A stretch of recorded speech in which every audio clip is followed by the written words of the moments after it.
Bismillahirrahmanirrahim. Assalamualaikum warahmatullahi wabarakatuh. Selamat pagi teman-teman sekalian. Senang sekali bertemu kembali di seri kuliah farmakoekonomi. Pada kesempatan kali ini kita akan membahas tentang dua metode atau analisis farmakoekonomi, yaitu cost minimization analysis dan cost effectiveness analysis. Jadi secara umum biasanya metode analisis farmakoekonomi itu dilakukan dengan empat cara, yaitu cost minimization analysis, cost effectiveness analysis, cost benefit analysis, dan cost utility analysis. Di sini dibedakan dalam bentuk unit outcome-nya. Kalau cost minimization analysis, asumsinya adalah outcome-nya sama atau ekuivalen antar intervensi ya. Jadi karena intervensi memiliki nilai outcome yang sama atau ekuivalen, maka kemudian yang dianalisis hanya total biayanya, cost minimization analysis. Kemudian cost effectiveness analysis itu ketika outcome-nya memiliki nilai yang berbeda ya, nilai berbeda sehingga tidak bisa dilakukan cost minimization, sehingga dilakukan cost effectiveness analysis.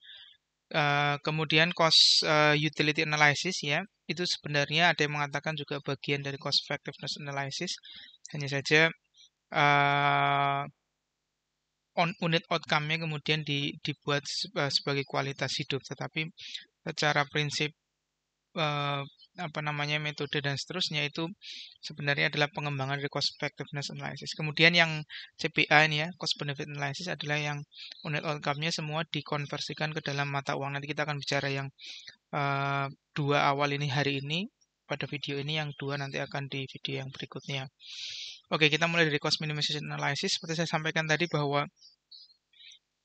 di kajian atau evaluasi ini membandingkan antara dua intervensi atau dua obat atau program yang memiliki nilai efektivitas yang sama, manakah yang paling murah. Jadi ini sederhana ya, sederhana analisnya, karena kita asumsikan bahwa intervensinya atau obatnya atau programnya atau aktivitasnya memiliki outcome yang sama atau yang tidak berbeda signifikan. Ini prosesnya menentukan biaya yang akan dimasukkan. Kita tahu bahwa ada biaya-biaya direct cost ya, direct cost yang kemudian dimasukkan, kemudian total biaya, dan kemudian membandingkan hasilnya. Kita lihat contohnya saja langsung. Misalnya ada dua obat ini ya, acquisition price itu ya harga obatnya sendiri. Kemudian ada harga biaya penggunaan obat yang di farmasis ya, membantu dalam proses penyiapan dan seterusnya. Maka ada pharmacy cost, nursing cost itu ketika obat diberikan ada biaya nursing untuk mengadminister misalnya injeksi ya, menginjeksikan obat tersebut, dan supplies, and then laboratory service ketika ada misalnya monitoring yang harus dilakukan terkait dengan obat yang diberikan. Maka kemudian tinggal dijumlah, ya ini adalah cost-nya. Jadi tadi saya sampaikan di awal ada identifikasi cost, maka ini cost yang berhubungan, dan kita masukkan nilai-nilainya dan kemudian kita total. Kemudian kita bandingkan mana yang lebih murah. Terus saja sekali lagi asumsinya adalah misalnya ini A, ini B, maka A dan B memiliki outcome yang sama atau ekuivalen, maka tinggal cari mana yang lebih murah. Oke, di example kedua mungkin akan lebih ya, ini contoh antara ingin membandingkan cost minimization analysis antara tiga obat, yaitu ampicillin 400 mg, kemudian ceftriaxone 1 gram, dan gentamicin 80 mg.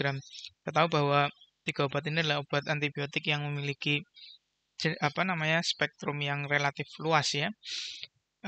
Dan sekali lagi asumsinya memiliki tingkat efektivitas yang sama ya, Tapi sekali lagi ya asumsi ya.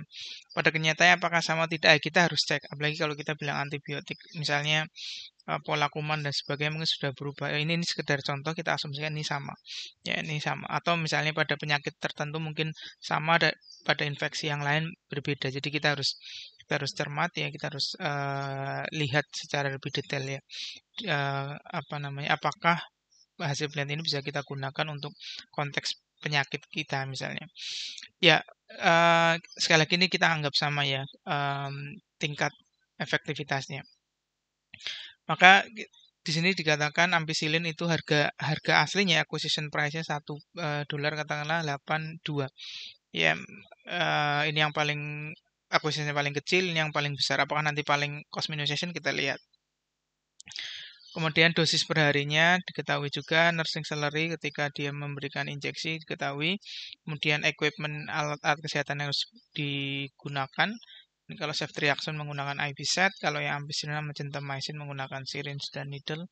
Nah, laboratory test misalnya untuk mengetahui apakah keberhasilan terapi maupun sebaliknya misalnya ada kejadian yang tidak diinginkan misalnya pada gentamicin yang lebih besar misalnya karena kita ingin melihat ada tidaknya nefrotoksitas yang ditimbulkan oleh gentamicin. Maka kemudian muncul total cost drug cost per day ya tinggal ditambahkan. Ini 4 tambah 3 7 tambah 2 9 tambah 2 11 ya ini 11 ini sama ya 8 tambah 0,75 tambah 1 tambah 2 ini juga sama gitu ya. Nah, kemudian tiap tahunnya ketika misalnya obat ini digunakan 3.000 kali gitu ya 3.000 kali karena pasiennya banyak sehari mungkin lebih dari satu pasien sehingga tidak 365 tapi lebih dari 365 tiap tahunnya karena pasien yang menggunakan katakanlah ini diasumsikan bahwa setiap tahun ada 3.000 pasien yang menggunakan ya 3.000 hari ya 3.000 hari artinya bisa jadi juga satu obat itu diberikan misalnya kan tentu saja tidak 1 hari karena ini hitungannya per hari ya misalnya obat diberikan misalnya 5 hari ya maka Anda tahu ya maksudnya 3.000 bagi 5 berarti ada sekitar 600 pasien yang diasumsikan menggunakan ampicillin misalnya begitu. Oke, maka total drug cost-nya Anda lihat di sini 33.000, 35 dan 41.250. Jadi Anda lihat di sini misalnya membandingkan antara ceftriaxone dan gentamicin harga awalnya ini lebih murah tapi di total cost-nya dia menjadi lebih mahal karena ada faktor misalnya ini ya lab test kemudian yang lebih besar lagi dia ada nursing salary yang lebih besar ya ketika gentamis ini diberikan mungkin karena faktor kesulitan yang harus lebih sulit saya mohon maaf saya tidak tahu persis tapi ini kenapa kok lebih mahal ya mungkin karena itu ya ya ini juga mahal ya tiga $3 juga jadi ya ini sama-sama menggunakan syringe needle ya. Oke, jadi bukan ini ya faktornya. Jadi iya faktornya ini, tapi kemudian harganya sebenarnya sudah murah. Dosisnya juga dia 3 kali sehari ya, 3 kali sehari. Ya, sehingga Anda lihat total cost-nya. Maksud saya adalah saya ingin menampilkan tidak hanya dari faktor harga awalnya saja, tapi ketika memasukkan semua faktor mulai dari berapa kali dosis, kemudian berapa biaya yang harus dikeluarkan untuk injeksinya, kemudian equipmentnya, alkesnya, laboratorium test, maka akan muncul angka ini. Ini cost minimization analysis membandingkan mana yang lebih murah.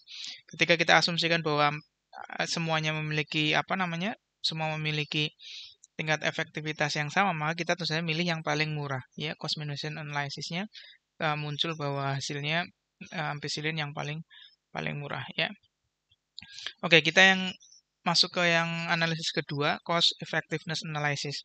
Effectiveness analysis sekali lagi harga dari semua sumber yang dikonsumsi ya biaya dan outcome, tetapi yang outcome-nya apa? Yang memiliki nilai outcome yang berbeda.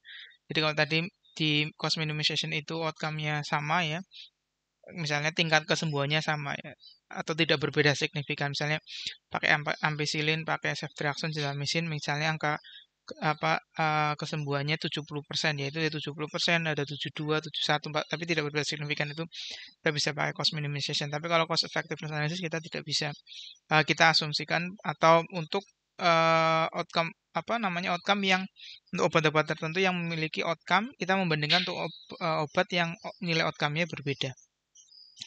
Oke, efektivitas bisa berupa mortalitas, morbiditas, kemudian mencegah disability, kemudian mencegah episode toksitas, misalnya nefrotoksitas atau hepatotoksitas. Kemudian langkah-langkahnya teman sekalian, biasanya ini akan ada di semua metode ya, baik CA, CBA, CMA maupun CUA, tapi ini saya khususkan di CA, tapi prinsipnya sama seperti di di semua metode juga langkahnya sama. Nanti yang beda adalah yang di akhir yang outcome-nya, kemudian yang bagaimana menginterpretasi hasilnya. Kemudian ini identifikasi perspektif ini sama di semua metode, ini harus ada perspektifnya. Anda ingat ya, perspektif ya, ini sangat penting untuk kemudian perspektif ini sangat penting untuk mengidentifikasi biaya maupun outcome apa yang akan dimasukkan, terutama biaya apa yang terutama akan di-include-kan dalam penelitian kita ya. Misalnya pasien lebih penting terhadap biaya langsung, hilangnya produktivitas, mortalitas, kualitas hidup. Asuransi ya lebih concernnya ya pada biaya yang di-cover oleh asuransi. Rumah sakit concernnya pada biaya perawatan, ya bukan biaya pasien yang ketika di rumah. Jadi memang ini perspektif ini kemudian menjadi penting untuk kita lihat kalau misalnya kita nanti mengevaluasi ya, penelitian farmakonomi, ini perspektif menjadi sangat penting ya, karena nilainya akan karena biayanya berbeda yang diinputkan, maka nanti hasil akhirnya juga akan berbeda ketika perspektifnya berbeda. Oke, kemudian identifikasi masalah. Ini ada langkah pertama sih ya, yang tadi perspektif sudah, kemudian identifikasi masalah. Apakah dia mulai dari masalah kesehatan?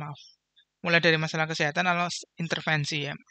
Ini berbasisnya masalah kesehatan atau masalah intervensi, atau kalau ini berarti yang outcome-nya, kemudian ini yang obatnya ya. Jadi kalau ini masalahnya yang berbasis outcome ya, angka morbiditas, mortalitas dan seterusnya. Kalau ini intervensi obat dan seterusnya.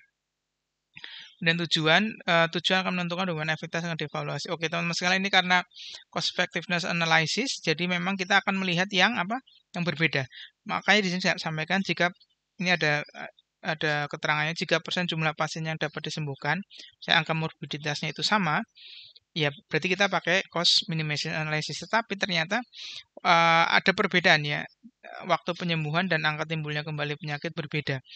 Ya, maka kita analisis ini menggunakan cost effective analysis. Yang dianalisis bukan yang angka morbiditasnya, tapi kita menganalisis yang waktu penyembuhan dan angka timbulnya. Jadi relapse ya, relapse atau angka munculnya penyakit itu untuk muncul kembali.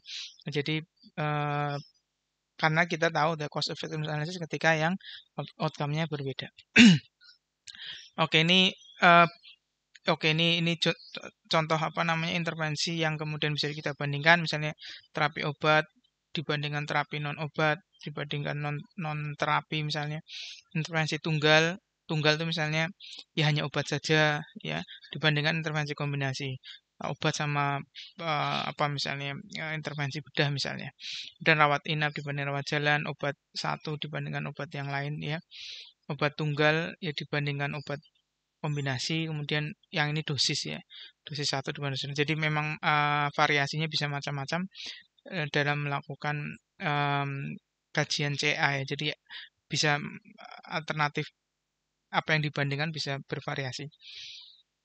Kemudian kita identifikasi biayanya ya, sama seperti kajian di cost analysis yang lain ya.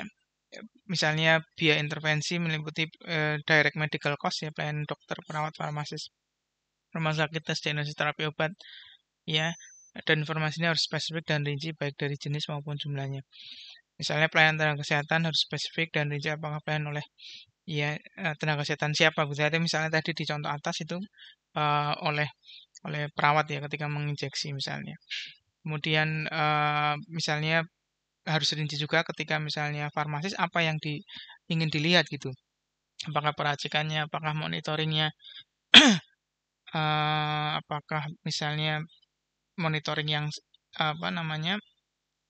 melihat apakah pasien patuh tidak, kemudian sampai monitoring misalnya terapeutik, monitoring pengambilan konsentrasi obat di dalam darah dan seterusnya. Jadi ini ya pelayanan monitoring farmakokinetik. Jadi harus didetailkan apa yang kemudian menjadi biaya, komponen biayanya. Kemudian kalau dari outcome-nya sendiri harus disesuaikan dengan kriteria yang disepakati dan outcome tersebut rutin dilakukan. Jadi ketika memilih outcome ya, atau nanti Anda misalnya mengevaluasi, saya yakin nanti di kuliah setelah MIT akan ada semacam tugas begitu untuk Anda mengevaluasi atau menilai, atau ya Anda diminta untuk memahami penelitian farmakonomi. Jadi salah satu yang harus Anda lihat outcome-nya itu apakah outcome yang umum ya atau rutin, outcome tersebut sesuai atau rutin atau sepakati oleh komunitas bidang topik yang diteliti. Jadi, outcome itu memang biasa digunakan di rumah sakit ya, jadi atau di pelayanan kesehatan. Jadi, ya akan lebih mudah di apa namanya, nanti diterapkan karena outcome tersebut sudah biasa dilakukan. Kemudian ketika ketika diteliti, ya menggunakan outcome yang sama, maka nanti ketika ketika diinterpretasi, maka hasilnya bisa bisa lebih lebih mendekati dengan kondisi real. Outcome-nya berupa morbiditas, angka kesakitan, dan mortalitas, bukan monetary unit ya, jadi bukan mata uang. Nanti kalau kita mata uang ya dikonversikan ke dolar misalnya itu outcome yang ada di cost benefit ya, cost benefit analysis. Kita akan bicara di analisis cost benefit analysis. Kemudian outcome tadi ya morbiditas, mortalitas. Kemudian Anda juga ingat kalau di kajian Anda kalau ingat di kajian dulu di farmakoepidemiologi ada beberapa jenis outcome atau endpoint ya. Ada outcome atau outcome endpoint sama ya. Ada yang sifatnya intermediate atau surrogate, ada yang endpoint yang ideal adalah kalau Anda ingat apa morbiditas dan mortalitas ya. Jadi stroke kemudian apa namanya hipertensi misalnya diabetes dan seterusnya morbiditas dan morbiditas munculnya komplikasi nefrotoksista munculnya komplikasi ginjal karena penyakit diabetes mellitus yang tidak terkontrol misalnya itu morbiditas ya. Mortalitas saja yang kematian. Anda ingat kalau yang paling ideal itu kalau yang bisa sampai mortalitas, tapi itu saja secara secara teknis itu lebih sulit ya ketika harus sampai mortalitas. Maka ada atau morbiditas, maka ada yang namanya intermediate atau surrogate endpoint. Jadi yang diukur itu misalnya ya, ini MMHG ya. Ini sebagai surrogate-nya atau apa namanya penandanya hipertensi HbA1 sebagai tandanya diabetes residivo count ya untuk angka keberhasilan AIDS ya misalnya. Sehingga kita harus memastikan bahwa angka ini adalah angka yang punya hubungan yang kuat atau linear dengan morbiditas dan mortalitas ya. Jadi pemilihan surrogate endpoint-nya harus yang sesuai dengan atau yang kuat korelasinya dengan angka morbiditas dan mortalitas. Karena tentu saja ini lebih mudah ya untuk kita ukur, tetapi apakah dia berhubungan dengan morbiditas dan mortalitas, ya itu yang menjadi pertanyaan besar. Sehingga kita harus memastikan nanti kalau Anda membaca penelitian-penelitian farmakoekonomi, Anda harus bisa menjustifikasi, melihat justifikasi yang ditulis oleh peneliti, apakah surrogate endpoint-nya itu kemudian surrogate yang penting, yang kemudian punya hubungan yang linear dengan morbiditas dan mortalitas. Kemudian disampaikan di sini sumber data outcome-nya itu diperoleh dari randomized control trial ya. Jadi angka-angka outcome yang kemudian dibandingkan itu datanya itu diambil dari randomized control trial. Oke, kemudian ada dua cara interpretasi hasil yang sederhana, average simple cost effectiveness ratio, cuma membandingkan cost-nya, ya kemudian efek. Misalnya ada dua, maka ada dua rasio, kemudian dua rasio itu dibandingkan ya atau diselisihkan mana yang kemudian nanti keluar selisih ya. Kemudian yang kedua ini yang kemudian ini ditulis hallmark ya. Jadi apa namanya CEA ya, cost effective analysis itu hallmarknya adalah ICER, adanya ICER ya. ICER Anda ingat ya, apa ICER, incremental cost effectiveness ratio. Incremental itu penaikan ya, penaikan apa peningkatan ya, peningkatan cost effectiveness ratio. Maka ini delta cost dibagi dengan delta effect. Jadi cost treatment A dikurangi B dibagi efek atau outcome treatment A dikurangi outcome atau efek treatment B. Ya, itu yang ICER. Dan yang direkomendasikan adalah yang kedua ya, yang direkomendasikan kedua. Oke, ini Anda ini namanya apa namanya cost effectiveness analysis plan ya. Jadi ini ada apa istilahnya ini? Kurva apa ya ini? Ada sumbu X, sumbu Y, kemudian ada kuadran ya, ada kuadran 4 kuadran gini ya. Ini sama juga. Ini sebenarnya isinya sama teman sekalian, cuma ada kata-kata yang saling melengkapi supaya Anda bisa punya pemahaman yang komprehensif. Maka yang paling kita inginkan adalah yang di sini nih. Kuadran ini Anda lihat, kuadran yang apa ini? Kalau di bahasa Inggrisnya southeast ya, southeast di sini nih. Ketika apa? Ini Anda lihat di sini, ini sumbu X-nya adalah effect atau outcome, sumbu Y-nya adalah biaya. Maka ketika di kanan atau di atas itu berarti nilai efeknya lebih baik, tetapi kemudian cost-nya lebih mahal. Kalau di sini cost-nya lebih murah, kalau di sini efeknya lebih kecil ya, outcome-nya lebih apa namanya lebih tidak baik begitu ya. Maka yang paling ideal tentu saja ketika lebih murah ya di bawah sini ya dan efeknya lebih baik. Ya, maka di sini dikatakan intervention more effective and less costly. Ya, dan apa namanya ini bisa pembanding atau bisa zero di sini misalnya dikatakan placebo ya. Tapi sebenarnya zero ini bisa intervensi ini bisa misalnya program obat B, ini obat A misalnya, obat B, obat A, atau misalnya ini apa namanya obat baru, kemudian O-nya itu obat lama misalnya. Ya, jadi bisa apapun sini ya. Maka ketika di sini maka obat baru ya atau intervensi itu lebih more efektif ya and less costly ini terus saja menjadi pilihan.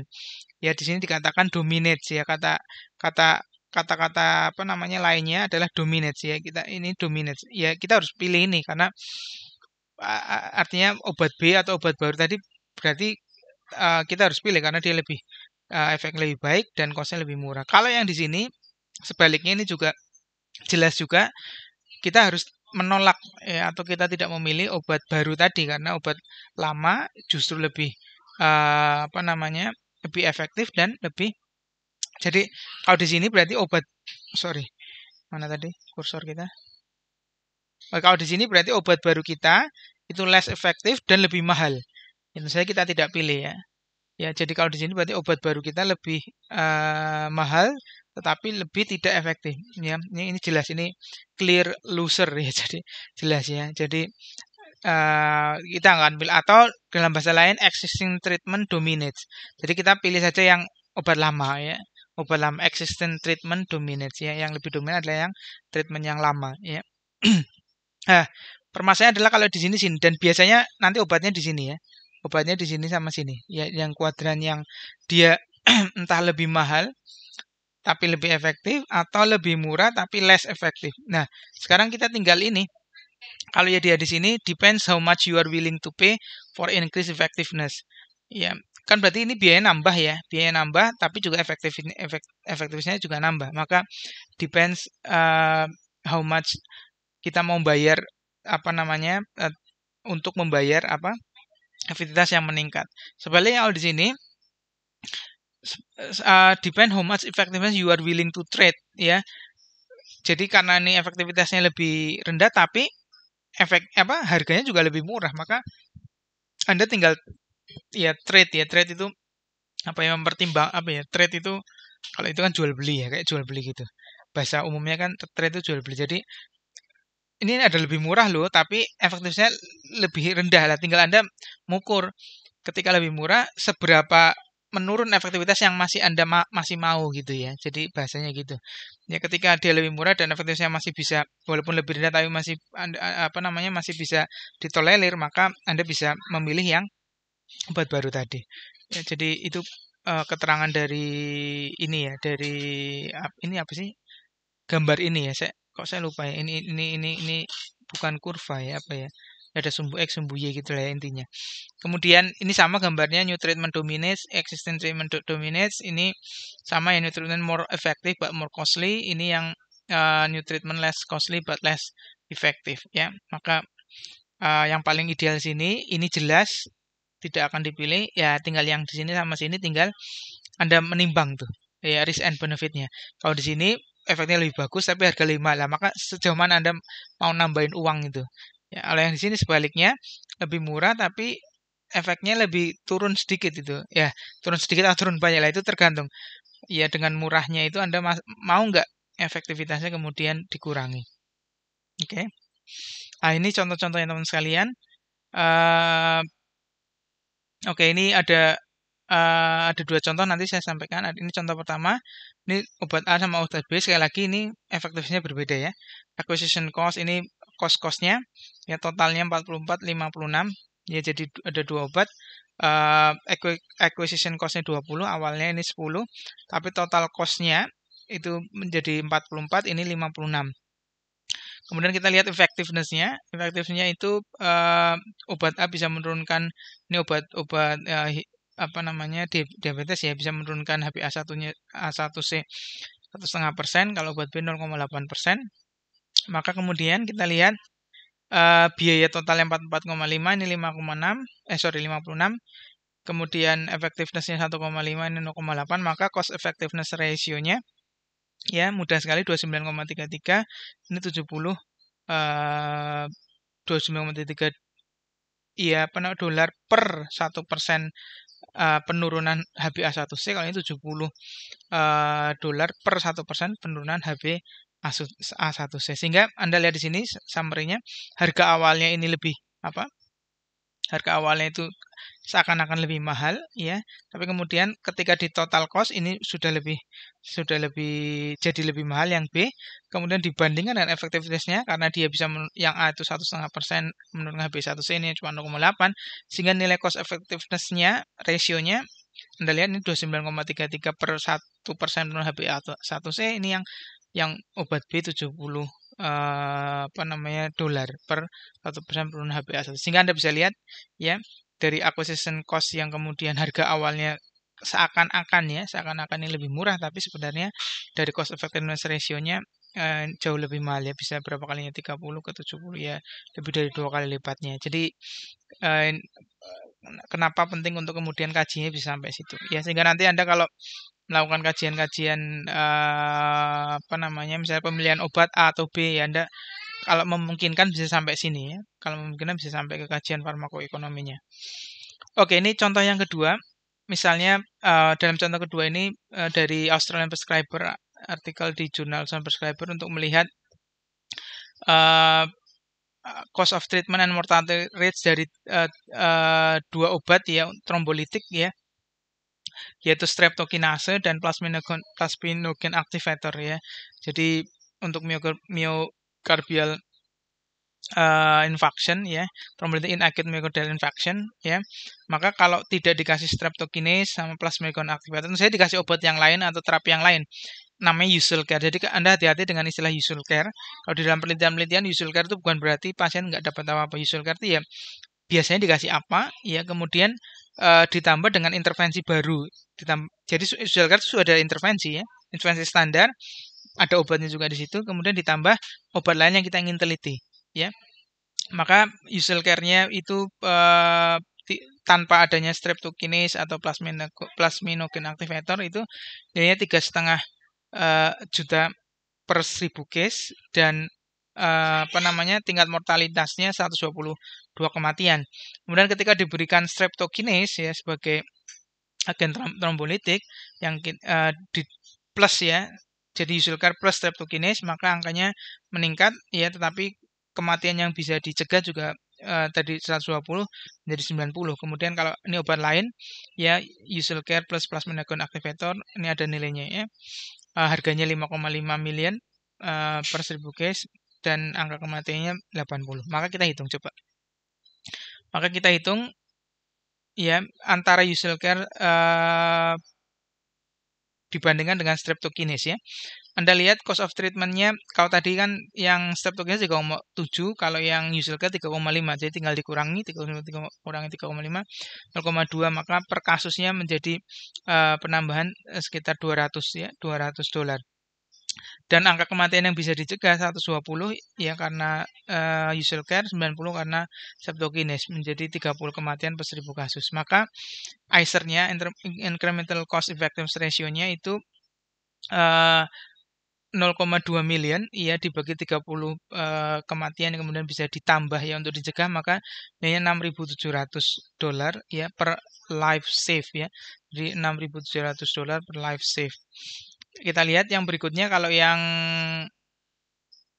TPA ya, sekarang TPA, tissue plasminogen activator, maka 5,5 itu untuk TPA, 3,5 usual care, maka pertambahannya 2 million, kemudian number of death prevented-nya 40 ya, maka ICER-nya itu 50.000 per life save, jadi TPA dibandingkan dengan usual care. Sekarang yang berikutnya TPA dibandingkan dengan streptokinase ya. Anda lihat di sini cost of treatment-nya yang TPA 2, yang streptokinase 0,2, maka 1,8 million per 1000 cases ya, atau 1.800, peningkatannya menjadi 1.800 per case ya. Ada peningkatan biaya 1.800 per case ketika kita ingin menggunakan TPA dibandingkan SK. Number of death that will prevented ya 10 ya, karena 90 untuk kematian yang ditimbulkan oleh SK, 80 yang ditimbulkan oleh TPA. Jadi ada 10 kematian yang bisa dicegah karena adanya atau karena pemberian TPA dibandingkan SK. Maka ICER-nya adalah ICER-nya adalah $180.000 per life save. Jadi ketika kita ingin menggunakan tissue plasminogen activator dibandingkan dengan streptokinase, maka angka ICER-nya 180.000. Kemudian ini pertanyaan besarnya adalah karena kita tahu bahwa tujuan penelitian farmakoekonomi adalah untuk menjustifikasi alternatif mana yang kita ambil, ya, alternatif mana yang kita ambil. Maka kemudian di sini disampaikan ketika budgetnya yang tersedia adalah misalnya 500.000, maka kita lihat hitungannya, maka untuk SK streptokinase maka 500.000 dibagi 200 ya, 2.500 cases. Kemudian maka yang number lives that can be saved itu 30 tadi ya, yang 120 dibagi 90 ya, 120 dikurangi 90 sama 30 per 1000 dikali 2.500 ya. 200 itu harganya. Anda lihat 200 itu dari sini. Nah ini 200 per case ya, ini 200 per case itu harganya. Kemudian 30 itu dari angka ini ya, 30 itu dari angka ini ya, 30 dari angka ini ya. Mana tadi? Sorry. Oke, ya, jadi 30 per 1000 kali 2.500. Maka ada 75 life yang bisa kita selamatkan. Kalau yang TPA itu 500.000, harga per pasiennya 2.000, maka ada 250 kasus yang kemudian bisa 250 kasus yang bisa diterapi dengan kalau kita pakai TPA. Maka yang dari 250 kasus tadi yang bisa diterapi, maka angkanya adalah 40 per 1000 dikali 250, karena yang kita terapi hanya 250 ya, maka 40 kan tadi dia dalam 1000 itu dia bisa mereduksi 40 ya, 120 dikurangi 80, 40 itu dari sini. Ini kalau kita pakai TPA itu ada 40 deaths yang kita bisa prevent. Maka kemudian total lives that can be saved ada 10. Jadi kalau pakai SK streptokinase maka bisa 75 orang yang bisa kita selamatkan, pakai TPA hanya 10 orang. Maka kemudian ya Anda tahu ya, maka which one that you choose ya, maka kita pilih yang streptokinase karena walaupun dia slightly, jadi walaupun TPA itu lebih bagus tadi bisa menyelamatkan hidup 10 orang ya. 10 orang lebih banyak ketimbang streptokinase, tapi setelah kita bandingkan dengan budget yang kita punya di total segala macam, maka total orang yang kemudian bisa terselamatkan ketika dengan asumsi semua pakai streptokinase atau semua pakai tissue plasminogen activator, maka kita lihat dengan budget ini dengan streptokinase kita bisa menyelamatkan 75, sementara dengan tissue plasminogen activator kita hanya bisa menyelamatkan 10 jiwa. Maka tentu saja kita akan pilih yang besar. Jadi teman-teman sekalian cara kemudian membaca hasil kajian farmakoekonomi. Oke, maka saya katakan it was concluded that walaupun plasminogen activator had slightly better efficacy tadi karena bisa menyelamatkan 10 orang lebih banyak ketimbang streptokinase and save marginally more lives when cost was taken into account, more patient could be treated and more lives saved using streptokinase. Oke. Baik, itu yang bisa sampaikan teman-teman sekalian terkait materi cost minimization analysis dan cost effectiveness analysis. Jadi bedanya jelas kalau CMA itu yang nilai outcome-nya equivalent atau similar, kalau yang CA itu yang nilai outcome-nya tidak equivalent, tidak similar. Kemudian CMA ya tinggal dibandingkan biaya komponen biayanya, kemudian total kita lihat mana yang lebih kecil, maka itu yang lebih cost yang lebih efektif yang kita akan pilih. Kemudian yang preferable. Kemudian yang CA sama mulai dari perspektif cost yang ingin kita ambil sampai outcome. Ya, kemudian kita bandingkan bisa pakai yang cost yang sederhana, cost ratio yang sederhana. Kemudian yang dianjurkan adalah yang pakai ICER ya, incremental cost effectiveness ratio. Ya, jadi ICER ya. ICER itu yang merupakan tadi disampaikan hallmarknya dari penelitian cost effectiveness analysis. Baik, itu yang bisa sampaikan teman sekalian. Sekali lagi mohon maaf jika ada kekurangan. Saya tutup. Assalamualaikum warahmatullahi wabarakatuh.